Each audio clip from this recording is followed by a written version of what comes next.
langsung direkam ya oleh sistem. Nah, untuk hari ini ya, Anda berlatih menulis cerita ya. Nah,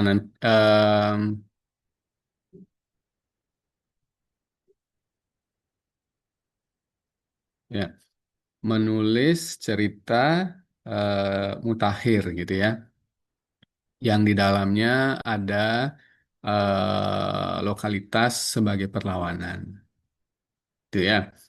Nah,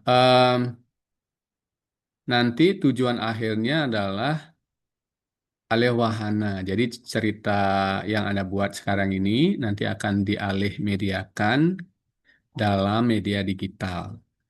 Nah, media-media digital, media internet itu eh, sudah ada dalam beberapa platform gitu ya, termasuk juga media sosial.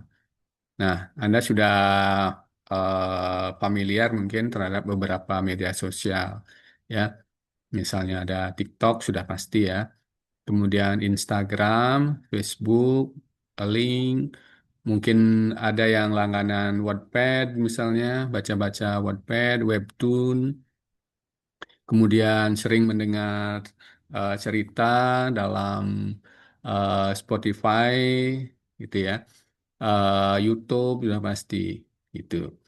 Nah, jadi itu adalah sastra digital gitu ya, itu adalah sastra digital. Itu adalah media digital. Nah, yang di dalamnya bisa diposting beberapa konten oleh penggunanya gitu ya. Bisa berita, termasuk juga sastra. Nah, karena medianya digital, jadi kita sebut sebagai sastra digital.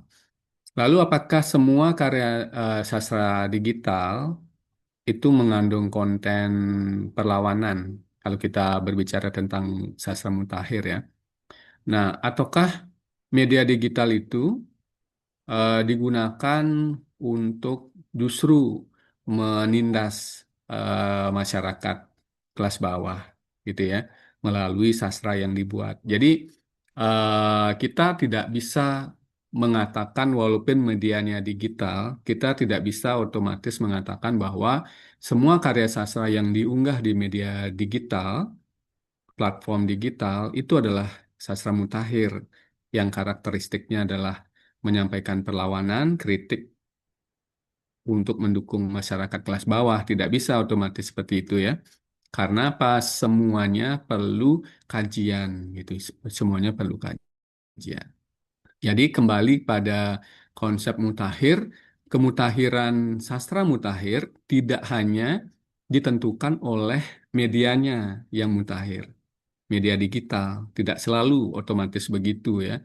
Atau tidak selalu otomatis waktunya yang paling kini, tidak selalu. Karena apa?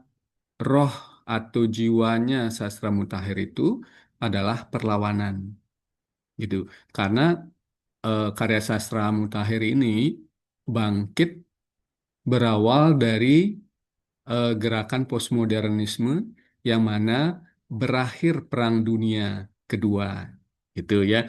Jadi ketika perang sudah tidak terjadi lagi, gitu, kebebasan masyarakat dunia untuk menyampaikan kritik itu ada, itu tumbuh, gitu intinya ya. Jadi tidak tidak hanya terbatas pada media yang digunakan atau waktunya yang terkini gitu ya, tetapi pada substansi perlawanan itu yang paling Anda pegang ya. Nah, sekarang karena dunianya kita sudah masuk ke era digital, setiap orang ketika istirahat, ketika punya waktu, akan mengakses media sosial atau platform, entah itu sebagai hiburan, ya, untuk menghilangkan penat, untuk melewatkan waktu atau momen kejenuhan, gitu ya. Kalau Anda lihat misalkan di kerumunan orang, anggap saja nih di pasar begitu ya, ibu-ibu untuk menunggu pembeli pasti ia menikmati media sosial. Dan yang paling diminati itu adalah cerita. Ya, cerita ini apakah didesain dalam sebuah video pendek, ya, atau video panjang, episode per episode, atau melalui video komedi gitu ya, misalnya Bali, Taksunot Bali itu misalkan, atau Jam Tato gitu kan ya, channel dan lain-lain gitu. Jadi itu adalah eh, saya colokkan ini dulu ya, baterai charger.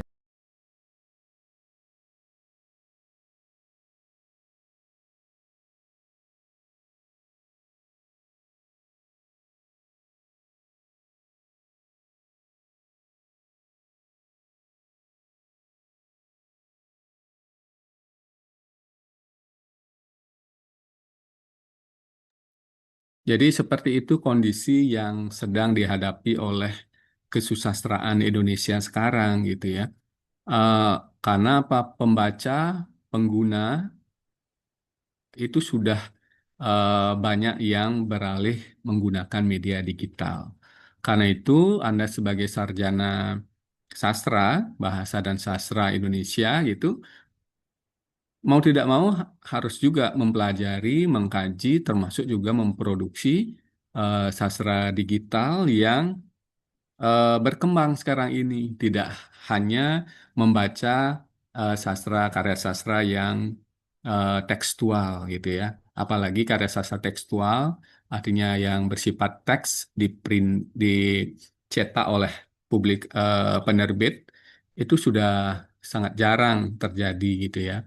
Dan ketika Anda berkunjung ke Gramedia misalkan atau ke eh, toko online, yang ada adalah pengarang-pengarang yang sudah sangat besar, seperti Terelie, kemudian walaupun ada Ahmad Tohari kemarin saya lihat di Gramedia, tapi itu adalah karya sastra yang sangat membumi gitu ya tentang trilogi Ronggeng Dukuh Paruk. Karya sastra yang lainnya kan tidak terbit, tidak dicetak lagi gitu.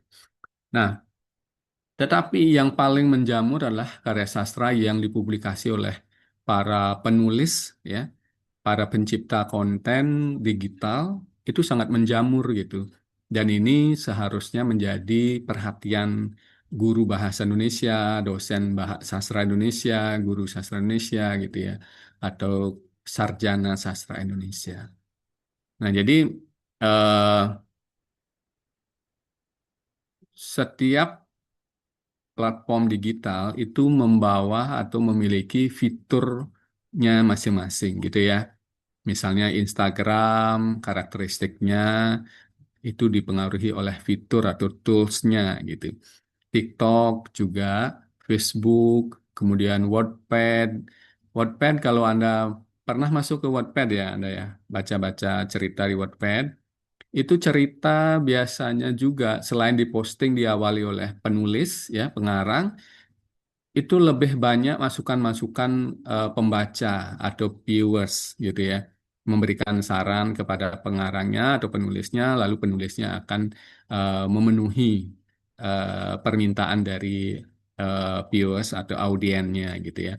Artinya bahwa karya sastra media digital itu ya tidak terlepas juga karena pengaruh pembaca atau audiennya ya, dan itu bisa langsung secara otomatis pada saat itu juga gitu. Berbeda dengan karya sastra cetak kan ya, jadi masukannya harus lewat diskusi, seminar begitu. Tapi kalau karya sastra digital itu serta-merta bisa. Nah, eh, untuk ke depannya atau tugas Anda.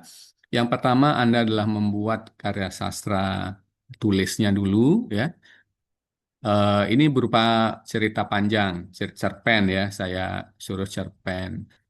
Nanti puisi kan Anda bisa kreativitas sendiri gitu ya kalau cerpen.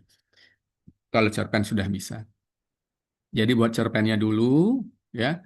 Eh, yang jelas bahwa alur dari cerpen sastra mutakhir itu sangat tidak konvensional gitu ya. Tidak harus eh, apa namanya pengenalan tokoh karakter dulu, baru ada insiden, setelah itu diselesaikan, tidak selalu begitu. Sastra mutakhir itu sangat eh, tidak bisa diduga gitu ya. Nah, tetapi ketika sastra karya itu selesai dibaca, salah satu lainnya itu memiliki hubungan, keterhubungan gitu ya. Atau istilahnya siklikal, atau kalau Anda presentasi kemarin fragmentaris gitu ya. Artinya Anda kan presentasi kemarin kan ya. Nah, itu alurnya dibilang fragmentaris, artinya tersebar, tidak terstruktur. Kalau yang terstruktur A, B, C. Artinya pengenalan tokoh dulu, setelah itu baru pengenalan masalah, setelah pengenalan masalah, masalah itu semakin mengerucut, lalu ada klimaks, setelah klimaks ada peleraian, setelah peleraian ada penyelesaian. Itu konvensional A, B, C, D gitu ya. Tetapi kalau dalam sastra mutakhir bisa klimaks dulu ya, atau ada penyelesaian dulu dan tiba-tiba pembaca dibawa ke flashback, lalu flashback kepada pembayangan dan itu bisa mimpi atau ceritanya eh, tidak terstruktur pada intinya gitu ya.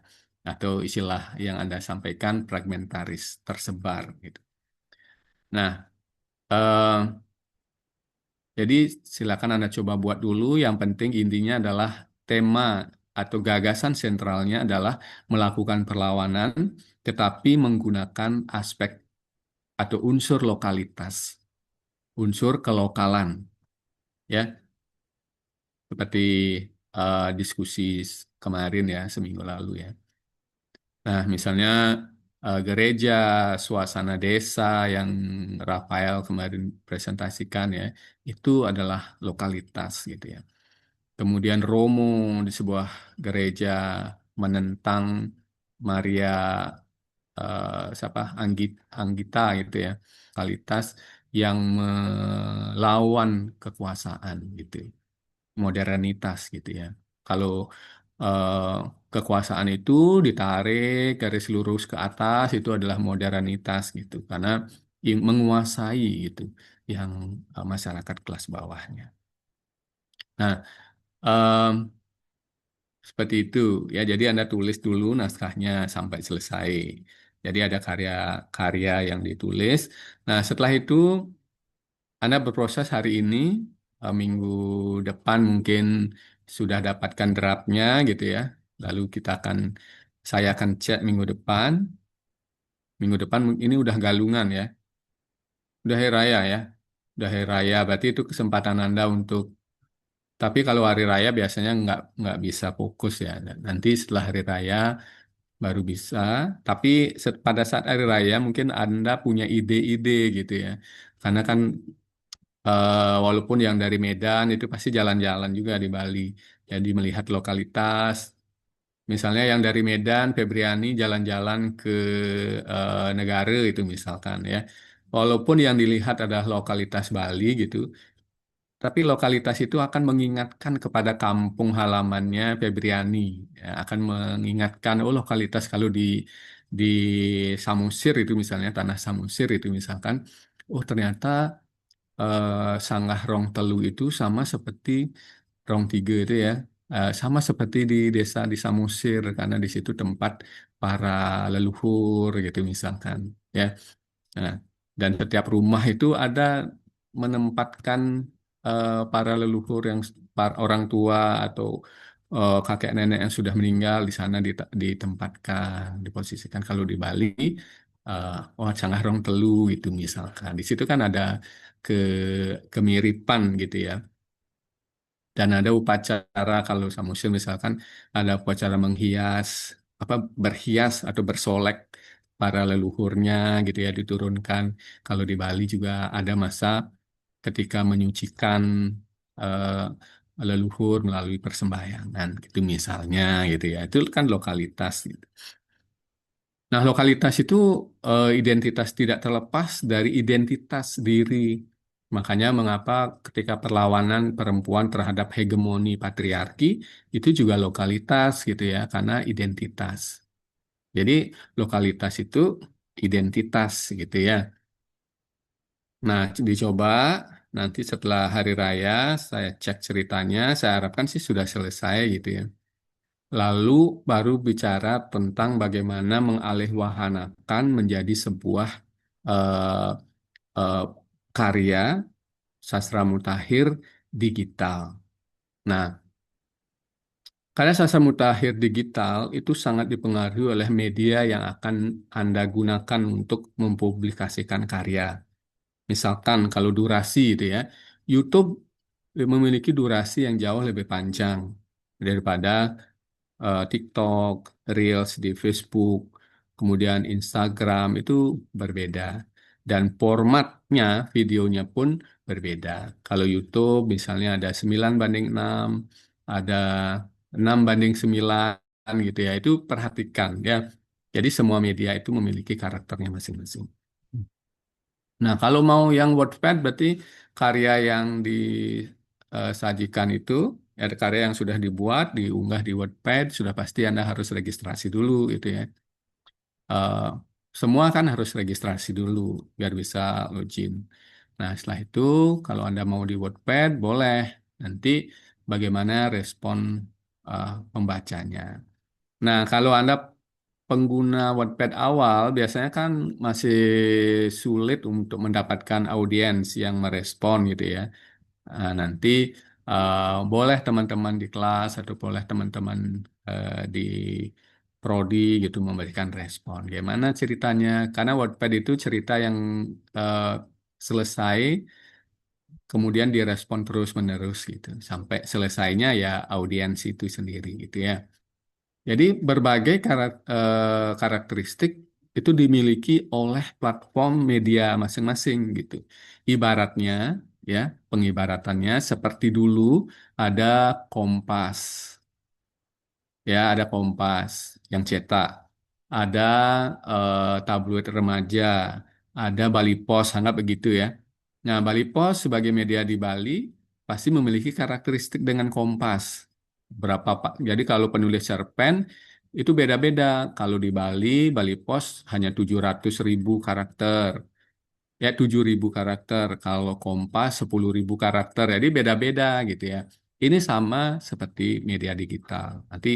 Nah, tapi untuk tugas ini saya seragamkan saja ya untuk konsumsi YouTube gitu. Nah, nanti lebih jauh eh, Anda eh, setelah hari raya baru kita berbicara tentang formatnya, lalu teknik desainnya, gitu ya. Nah, jadi yang Anda persiapkan sekarang adalah menulis ceritanya, sambil juga karena mengalih wahanakan dalam media digital itu ya perlu memerlukan juga bantuan-bantuan eh, AI gitu ya. Misalnya kalau suara saya pikir Anda ya nanti boleh dicampur dengan AI. Kemudian image atau gambar Anda boleh ambil dari AI dicampur dengan eh, gambar atau video di fakta sehari-hari gitu ya. Jadi boleh mulai hari ini Anda belajar bagaimana menggunakan AI. Kalau CapCut, bagaimana memasukkan karakter suara gitu kan, Anda sudah sering mungkin menggunakan CapCut, tetapi mungkin hanya potong, gabung gitu ya. Sekarang kan karena sudah bekerja lebih artistik lagi, membuat video cerita, jadi Anda pelajari bagaimana efek suara gitu, bagaimana akselerasi membuat gerakan lambat, gerakan cepat, kemudian termasuk juga yang lainnya. Kalau CapCut, kalau mungkin Anda kerja di Canva, beda lagi ceritanya ya. Nah, mungkin saya menampilkan satu contoh karya mungkin ya.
Nah, ini salah satu contoh ya.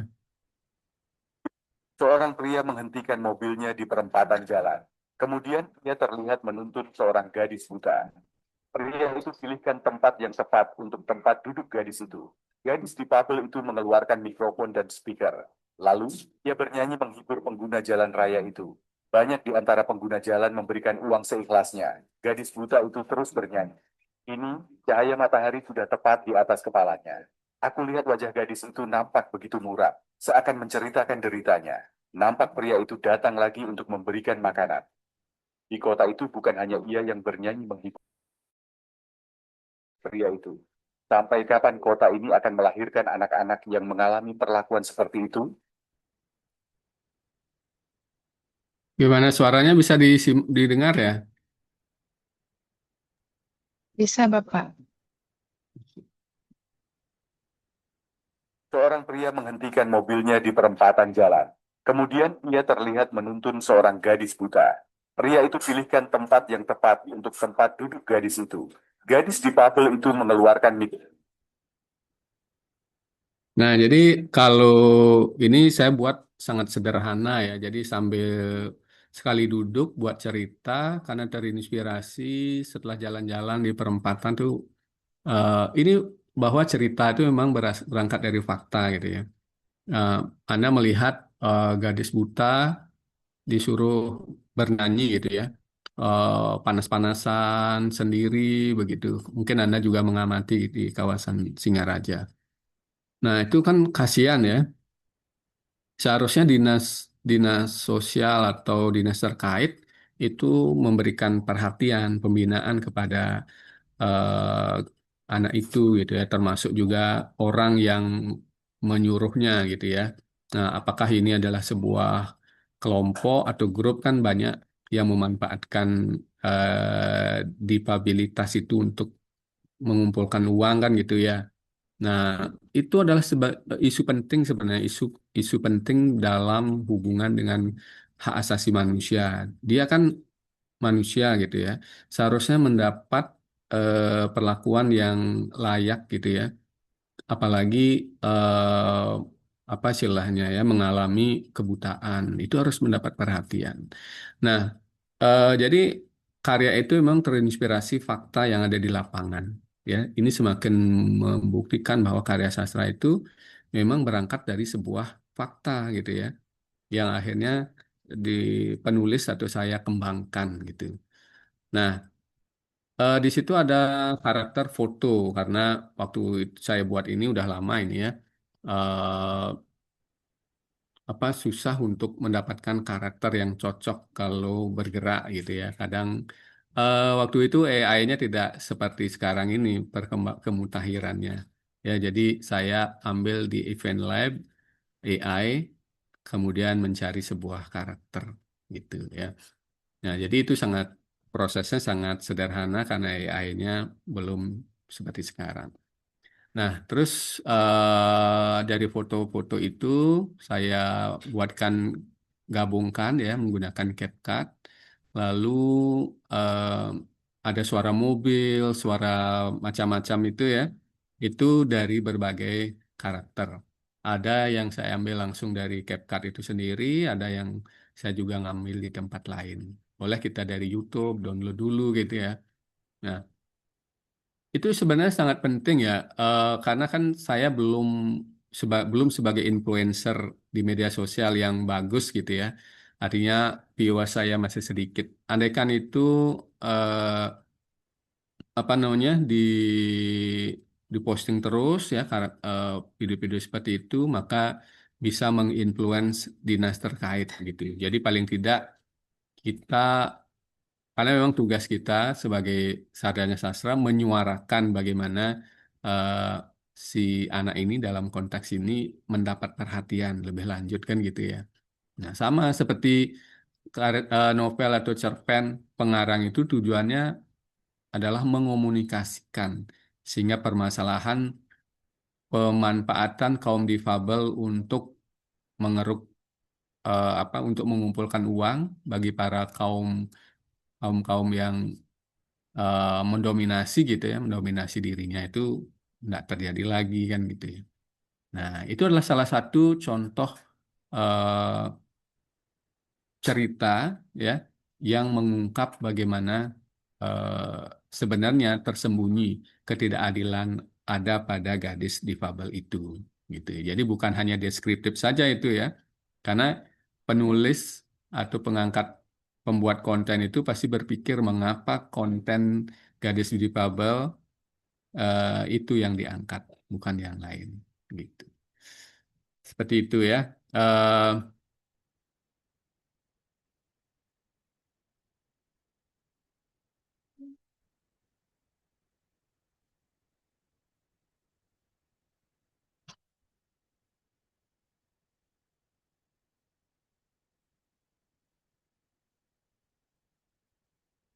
Siang hari hujan turun begitu deras. nah ini Telah contoh para cerita bising karena satu menerpa lagi. curah gemuruh bersahutan. Angin juga siang hari hujan turun begitu deras. Curahannya telah membuat suara bising karena menerpa atas seng rumahku. Suara gemuruh bersahutan. Angin juga siang hari hujan turun begitu deras. Curahannya telah membuat suara bising karena menerpa atas seng rumahku. Suara gemuruh bersahutan. Angin juga menghembus kencang dengan kisah. Segera aku tutup jendela kamarku. Ini hembusannya sudah tidak kurasakan lagi. Aku tatap dari kamarku pepohonan yang aku sayangi porak-poranda. Di balik rerimbunan bunga bougainville, aku lihat seakan-akan ada sosok.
Ya, halu hujan itu di gini ya terlihat ya,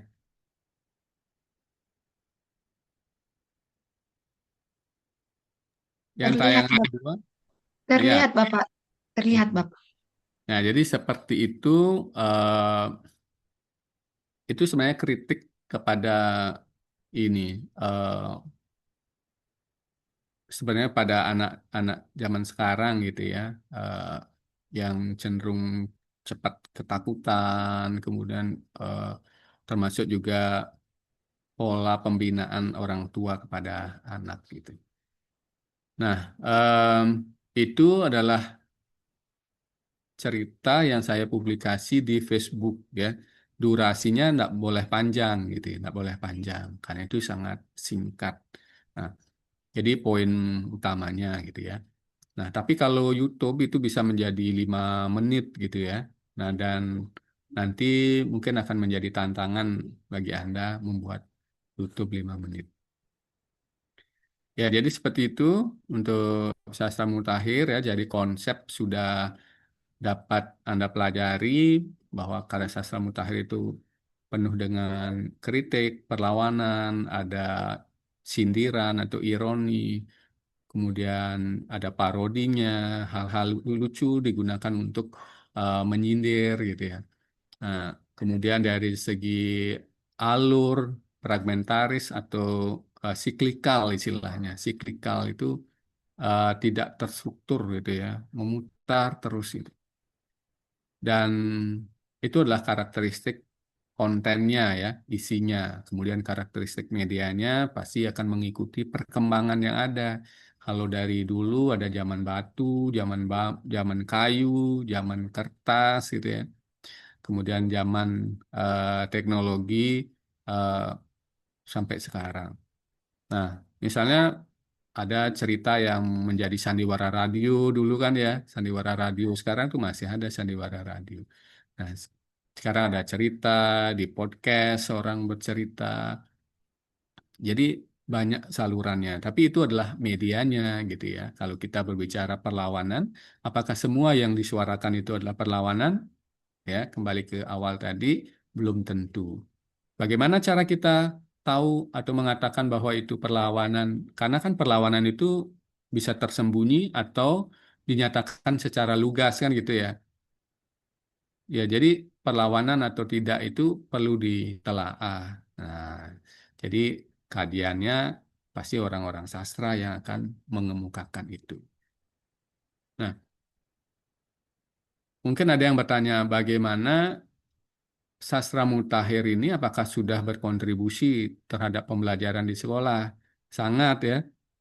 Jadi para guru menggunakan berbagai cerpen, kemudian cerita-cerita di YouTube untuk media pembelajarannya maupun materi pembelajaran. Mahasiswa, ya terutama misalnya mahasiswa yang saya bimbing, analisis skripsinya itu bagaimana menganalisis konten cerita rakyat di YouTube, kemudian bagaimana menggunakannya dalam pembelajaran. Itu sangat berkorelasi gitu ya, sebagai sebuah sistem.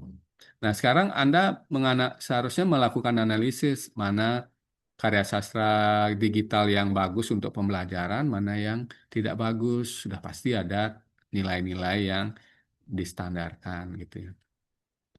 Nah, jadi untuk pertemuan hari ini saya menegaskan menciptakan karya sastra mutakhir yang ditulis dulu ya sampai selesai. Setelah itu mengalihwahanakan dalam media digital. Nah, dalam ini saya standarkan format YouTube gitu ya. Jadi eh, nanti cerita Anda itu akan cerita yang ditulis pasti akan Anda imajinasikan lagi misalnya ada suara kalau tadi ada suara hujan, suara guntur, suara macam-macam gitu ya, angin kencang. Nah, itu pasti nanti Anda akan berimajinasi lebih dalam lagi gitu ya. Nanti secara teknis eh, kita diskusikan tentang itu ya satu pertemuan. Nah, rencananya saya akan gunakan sebagai UAS untuk produk karya media digitalnya ya. Nanti presentasikan seperti UTS gitu ya. Baik ya, untuk hari ini ada yang bertanya?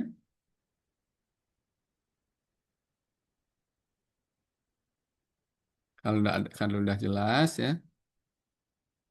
kita akhiri.